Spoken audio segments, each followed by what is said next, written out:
ስለማላስብ ቢኖርም ቅድም ጴጥሮስ እንዳለው ሙሉ በሙሉ በሞኖፖሊ ስለተያዘ በተለይ የተቃዋሚ ኃይሎች ፓርቲ የሚሆኑ ሌሎች ድምጾች ሀሳባቸውን እንዲያቀርቡ እድሉ ስላልተገኘ ወይም እድሉ ስለማይሰጣቸው ሜንስትሪም ሚዲያ ቢኖርም ያን ያህል የኛ ትኩረት አይሆንም። ስለዚህ ማህበራዊ ሚዲያ እና ሃይብሪድ ሚዲያ ላይ ነው የኛ አስተዋጽኦ ወይም ትኩረት ሊሆን የሚችለው። ከዓላማ አንጻር መረጃ መስጠትና መዘገብ ነው የሚዲያ የመጀመሪያው ሚና። እንግዲህ መረጃ ከመስጠትና ከመዘገብ አንጻር ሚዲያዎች የትኛውም ሚዲያ ማህበራዊ ሚዲያንም ጨምሮ የጋራ የሚጋሩት ነገር ነው። ግን ይሄ በዋናነት የሜንስትሪም ሚዲያ ስራዎች ናቸው። በሱ መልክ ነው ብዙውን ጊዜ የሚከወነው። በዚህ ረገድ መረጃ መስጠት ይቻላል። ከትግል አንጻር ግን አሁንም ቢሆን አስተዋጽኦ የተገደበን የሚሆነው። ሁለተኛው የተጠያቂነትን ማስፈን የሚለው ነው። ይሄ ዎችዶግ የምንለው ሚዲያ ምርመራ ያደርጋል፣ መንግስት ተጠያቂ እንዲሆን ያደርጋል፣ የተደበቁ እውነቶች እንዲወጡ ያደርጋል። ከዛም አልፎ ደግሞ ጥፋት ሲኖር በየትኛው መለኪያ እንግለጸው እና ሲኖር ተጠያቂነት እንዲኖር ያደርጋል። በዚህ ረገድም ማህበራዊ ሚዲያ እና እኛንም ሚዲያ ጨምሮ ከፍተኛ ሚና ይጫወታል። ሶስተኛው መተንተንና ማሳመን ነው። ከፍሬሚንግ ብሎ ቅድም ጴጥሮስ ካስቀመጠው ጋር በቀጥታ የሚሄደው ነው። ይሄ መተንተን ኢንተርፕሬት ማድረግ ነው። ያለውን መረጃ ወይም ያለውን የፖለቲካ እውነት ኢቨንት በተለያየ አቅጣጫ ማየት፣ ከዛ በኋላ ትርጉም ባለው መልኩ ሰንዶ ለማህበረሰብ እንዲደርስ ማድረግ ነው። ዓላማውም ህብረተሰቡን ለማሳመን፣ የተለየ ፐርስፔክቲቭ እንዳለ ለማሳየት፣ አማራጭ ድምፅም እንዲኖር ለማድረግ፣ በተለይ ደግሞ ክርክር ወይም ዲቤት የምንለው ውይይት እና የተለያዩ እንግዶችን አምጥቶ በተወሰኑ ጉዳዮች ላይ ሀሳባቸውን እንዲሰጡ ማድረግ ላይ ከፍተኛ ሚና ይኖረዋል። ሶስተኛ ሚዲያ ሚና ይሄ ነው። አራተኛው ማንቃትና ማደራጀት ነው። ይሄ ቅድም ጴጥሮስ አንስቶታል መሰለኝ፣ ከሞቢላይዜሽን ጋር ተያያዘ ነው የሚሆነው። እንግዲህ ማንቃት ማለት በከፍተኛ መልኩ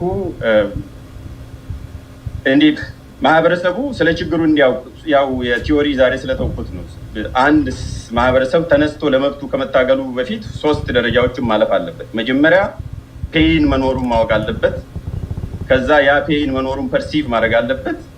ያንን ደግሞ ችግር ያደረሰው ወይ ቁስል ያደረሰው ግለሰብ ወይም አካል ኢንቲቲ መኖሩን መለየት አለበት። ከዛ በኋላ ነው ወደ መደራጀቱ ወደ መታገሉ የሚካሄደው እና ስለዚህ የኔሚንግ ብሌሚንግ እና ክሌሚንግ ስቴጆቹን ካለፈ በኋላ ነው ወደ ሞቢላይዜሽኑ የሚሄደው። ስለዚህ ሚዲያም በዚህ ረገድ በማሳወቅ በማንቃትና እንዲሁም በማደራጀት ደረጃ ከፍተኛ ሚና ይኖረዋል። እዚህ ጋር ነው እንደውም የሶሻል ሚዲያ ወሳኝ ሚና ወይም አስተዋጽኦ የሚታየው። ስለዚህ ባጭሩ የሚዲያ ሚና ስንል እንዲሁ ዝም ብሎ በጅምላ ሳይሆን አንዱ መረጃ መስጠት ነው፣ ኢንፎርማንት ይሆናል። ቀጥሎ ደግሞ እንደ ዎች ዶግ ተጠያቂነትን ማምጣት፣ ሶስተኛ አምፕሊፋይ ማድረግ፣ ሪዮት ቅድም ለመግለጽ የሞከረችው በደንብ አምፕሊፋይ አድርጎ ሰሌክቲቭሊ ሪፖርት ማድረግ፣ አንድ ድምፅ የበለጠ እንዲሰማ ማድረግ ነው። የመጨረሻው ማኒፑሌት ማድረግ ነው። ይህም የሚዲያ ሮል ማኒፑሌት የሚደረገው ትርክት በመፍጠር በተለይ በመፈብረክ እና ወጥ የሆነ አረዳድ እንዲኖር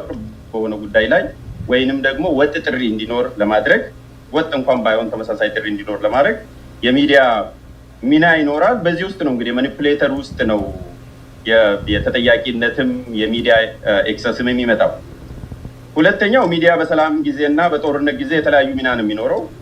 ስለዚህ እንዲሁ ዝም ብሎ ስለ ቲዮሪ አይደለም የምናወራው። ያለንበት ወቅታዊ ሁኔታ የኢትዮጵያ ሁኔታ የሚታወቅ ነው። ሰላማዊውም ትግል ጦርነቱም ሌላውም ተደባልቆ ያለበት ሁኔታ ላይ ነው ያለ ነው። ስለዚህ የሚዲያ ሚና ይሄንን ከግንዛቤ ውስጥ ያስገባ ነው መሆን ያለበት። በጦርነት ጊዜ በዋናነት የሚፈጠረው የኢንፎርሜሽን ዲስኦርደር ነው ወይም የመረጃ ቀውስ ነው። 3 ዲስኦርደሮች አሉ። ከዛ ውስጥ አንዱ ሚስ ኢንፎርሜሽን ነው። ማለትም አንድም መረጃ ተገቢ መሆኑ ሳይታወቅ፣ ትክክለኛ መሆኑ ሳይታወቅ ለሌላ ማካፈል ነው። ሁለተኛው ደግሞ ዲስኢንፎርሜሽን ነው፣ የተሳሳተ መረጃን ሆን ብሎ ማሰራጨት ነው። ሶስተኛው ማል ኢንፎርሜሽን ነው። ይሄ ማል ኢንፎርሜሽን የምንለው ደግሞ መረጃውም ስህተት ነው። እንደገና ያንን ደግሞ ስናስተጋባ ሆን ብሎ የሆነን ቡድን ወይም ግለሰብ ለመጉዳት ማሰራጨት ነው። ስለዚህ እነኚህ ሶስቱም በጦርነት ጊዜ በተለይ የስነ ልቦና ትግልም ስለሆነ በዋናነትም የፕሮፓጋንዳ ፉክክር ስለሆነ በዛው ልክ የሚዲያ ኃላፊነትም ይጨምራል። ኃላፊነት የሚጨምረው ምንድነው? ድርብ ኃላፊነት ያመጣል። ይሄ ድርብ ኃላፊነት ተጨማሪ ኃላፊነት ጥንቃቄ እንዲኖረው ያስፈልጋል። በዚህ ውስጥ ትግልና ሚዲያም ይቀላቀላል፣ ኦቨርላፕ ያደርጋል። ጦርነት በሚሆኑበት ጊዜ የሚዲያ ይሄ ፕሮቶታይፕ ሮል ቅድም የገለጽናቸው የመጀመሪያ ሁለቶቹና ትግል የምንለው አንድ ላይ ተደባልቆ ነው የሚሄደው። የትኛው ነው ሚዲያ፣ የትኛው ነው ትግል፣ ማን ነው የሚታገለው፣ የትኛው ነው ኢንፎርሜሽን፣ የትኛው ነው ፕሮፓጋንዳ ብሎ መለየት አስቸጋሪ ስለሚሆን በዛው ልክ ነው መታየት ያለበት። ለምሳሌ ሀሳብ ገበታ ከተቋቋመበት ጊዜ ጀምሮ እንደ ምሳሌ ነው የምሰጠው። ሀሳብ ገበታ ወክዬም ስለሆነ የመጣሁት እኛ መረጃ አንሰጥም፣ ዜና እንሰራለን። የማይሰራበት አንዱና ትልቁ ምክንያትም አሁን ኢትዮጵያ ባለችበት ሁኔታ ላይ ተገቢ የሆነ ትክክለኛ የሆነ መረጃ አንፊልተርድ የሆነ መረጃ የማግኘት እድሉ ጠባብ ነው። ብታገኝም የመሳሳት እድሉ በዛው ልክ ስለሆነ መረጃ የማንሰጠው ወይም ደግሞ ኒውስ የማንሰራው በዛም ምክንያት ነው። ከዚሁ ከግንዛቤ ውስጥ ይገባል። በተግባር ሚዲያ ምን ሚና ሊጫወት ይችላል? አሁን ቅድም ካስቀመጥኳቸው ፍሬምወርክ አንጻር አንደኛው መረጃ ከማቀበል አንጻር በቀላል ዋጋና በፍጥነት ያልተዛባ መረጃ ለህዝብ ማድረስ ይቻላል። አሁንም ቢሆን በዚህ ረገድ መተባበርም ይቻላል፣ አብሮ መስራትም ይቻላል። በዚህ ረገድ ከፍተኛ ተግዳሮትም ይደርሳል ብዬ አላስብም። ከሞላ ጎደልም ቢሆን ይህንን ሚዲያዎች ሲያደርጉ ቆይተዋል። አብሮነትም ከዚህ በፊትም በተደጋጋሚ ሲያመሰግን እንደቆየው ከፍተኛ ትብብር አግኝቷል ከዚህ መረጃን ከማቅረብ እና ለህዝብ ከማድረስ አንጻር።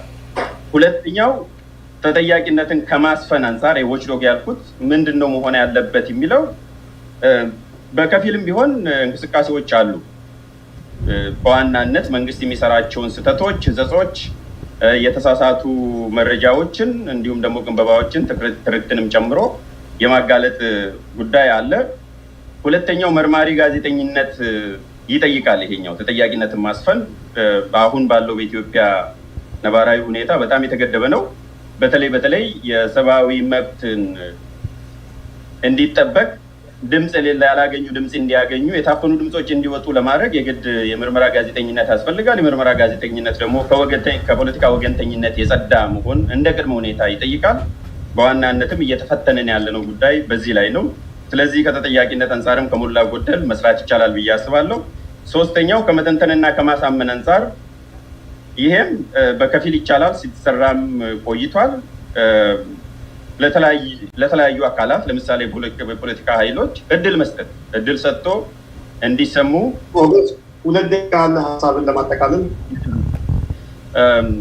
አንድ ደቂቃ የቴክኒኩም አለ የግድሙ አትርሳ። ሶስተኛው ከመተንተንና ከማሳመን አንጻር እድሉ አለ ብዬ ነው የማስበው። ይሄም የሚገለጸው አንደኛ ለተለያዩ አካላት ሀሳባቸውን እንዲገልጹ፣ ቅድም መረጃ ብቻ ልኮ መቅረጽ ሳይሆን ሀሳባቸውን እንዲገልጹ፣ እንዲያሳምኑ፣ ህዝብንም ከመቀስቀስ አንጻርም እንዲጠቀሙበት ማድረግ ይቻላል። ማህበረሰቡን ከማንቃት አንጻርም ወሳኝ ሚና አለው። ያ ላይ ብዙ እየተሰራ አይደለም ብዬ ነው የማስበው። እሱ ላይም አጠናክሮ መስራት ይቻላል።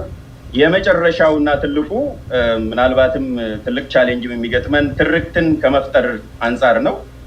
ከዚህ አንጻር አማራጭ ትርክት ከመፍጠር አንጻር አሁንም በከፊል ይቻላል ብዬ አስባለሁ።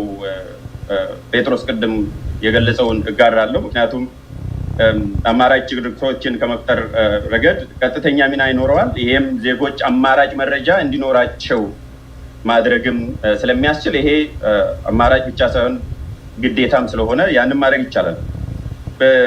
በሌላ መልኩ ግን ወጥ ትርክትን ከመፍጠር አንጻር አስቸጋሪ ነው ብዬ ነው የማስበው። ይህንን በደንብ እንድትሰሙኝ እፈልጋለሁ። በአንድ ደቂቃ ነው አጠቃልላለሁ። አንደኛ ወጥ ትርክት ከመፈብረክ እና ከማሰራጨት አንጻር ሶስት ዋና ዋና ተግዳሮቶች ይጠብቃሉ ብዬ አስባለሁ። የመጀመሪያው እያንዳንዱ ሚዲያ የራሱ የተቋቋመለት ዓላማና ሎጂክ ኦፍ አክሽን አለው። እሱን ከግንዛቤ ውስጥ ማስገባት ያስፈልጋል።